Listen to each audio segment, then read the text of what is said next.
Hey guys, this is Albethium back with another guide for Cuphead, the DLC, and we are finally on the final boss. Now, before we go any further, you might ask yourself, Albethium, why should I watch your guide and not a guide of someone else? Well, guys, I might be a small YouTuber, but I know these things. Believe me, I've been making some really amazing guides, and people have been saying how, wow, I've never thought of things this way, you know? And this guide is not going to be any different. It's going to work. And not just that, I'm using the footage of the boss fight where I beat him no damage.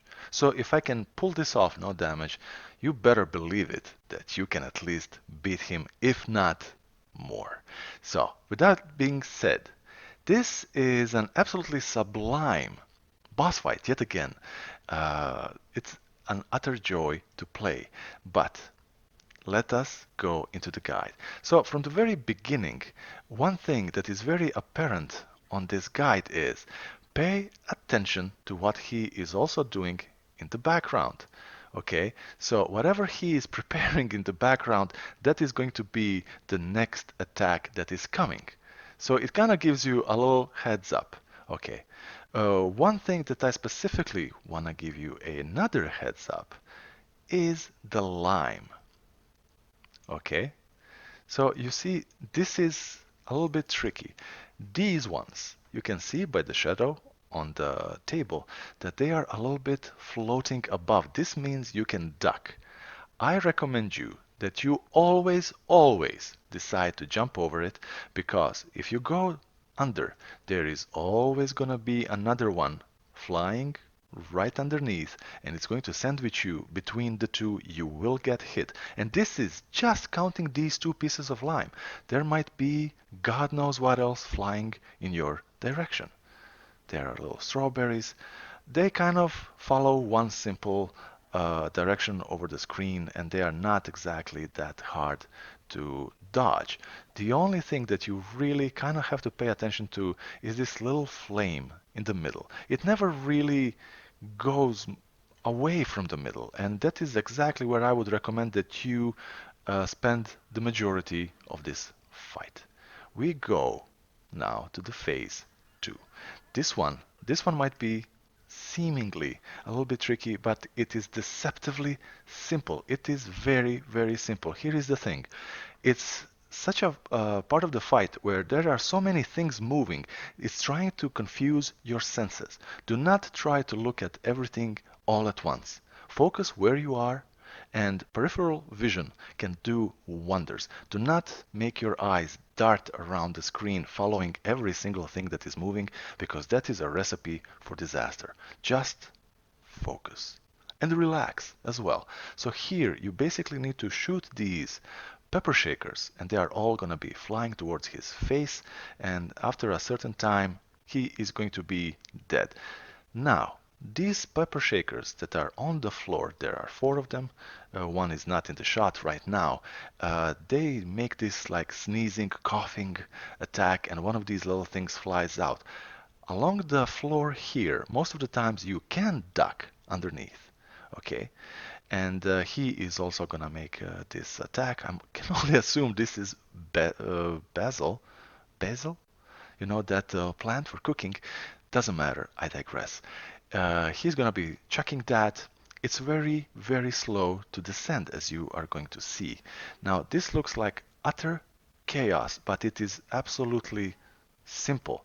You just have to get used to it. Pay attention to where the fire is and the little leaves that are descending.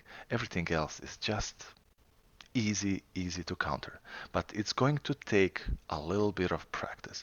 Now, this isn't a type of boss fight where you can just watch a guide, sit down and just do it.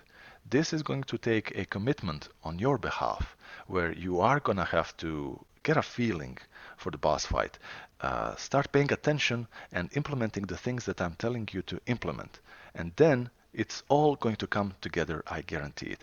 Also, I cannot recommend enough the crack shot ability, the shooting as your main weapon. For this boss fight because it's going to allow you to just keep that button pressed, attack, and just pay attention to evading. You don't have to aim where the enemy is. The weapon is going to do everything on its own, and it's a very decently damaged weapon. But here I just want to show you what I meant. So this little one here on the lower left is going to shoot, and I didn't even have to duck. I mean, in most cases you do have to duck, but do not get overwhelmed. Do not get overwhelmed by the motion of everything that is on the screen at once.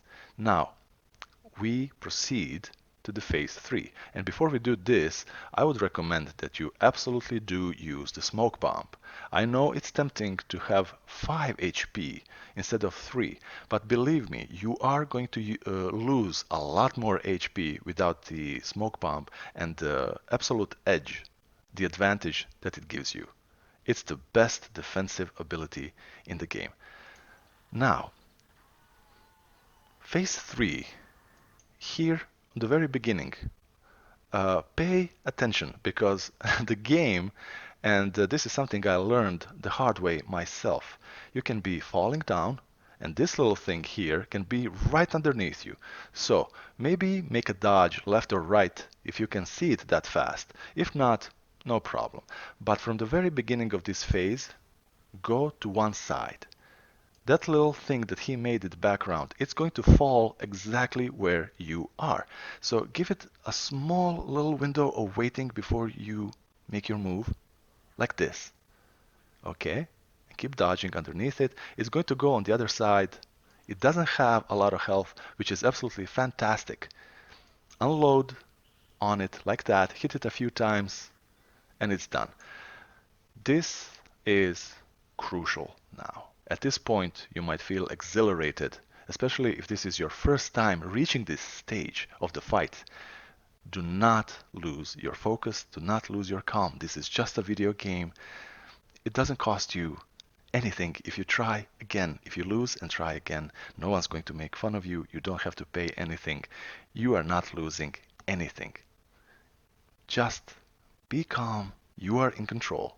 Okay? No fear. Fear is what these developers use against you to make mistakes. And this is something that comes from NES era. I'm going to make a separate video on fear psychology and how much the game development depends on it. But here, okay, these sides, both sides are going to start crumbling, so you have to go to the middle. The very first platform that comes, you must jump on it. Otherwise, you are going to fall down. Now, this might be confusing. You see this heart, it is pink.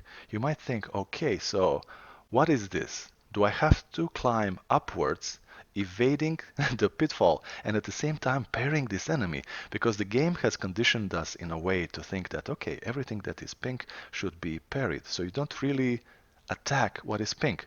But that is exactly what you can do and you should do. Keep that button pressed. Keep attacking the enemy. He is pink because he is darting randomly across the screen. So if he comes too close to you, you have a defensive move in your parry. So he doesn't hit you. So you don't have to dodge around like crazy because that would just be extremely unfair. I know some people are going to try just beating this by doing the parry because, like I said, you're conditioned to do that to pink stuff. No, shoot, crack shot is your best friend. Guys, let me know if this helped. Let me know if you got him. I'm going to be so proud of you. You can do this. Do not doubt yourself. You absolutely can and you will. And if this helps you, hey, maybe consider dropping a little sub for me. Hang around. We're going to have a lot of fun. I'm always open for helping out, jokes, everything. This is Albathium. Have a great day, guys, and best of luck to you.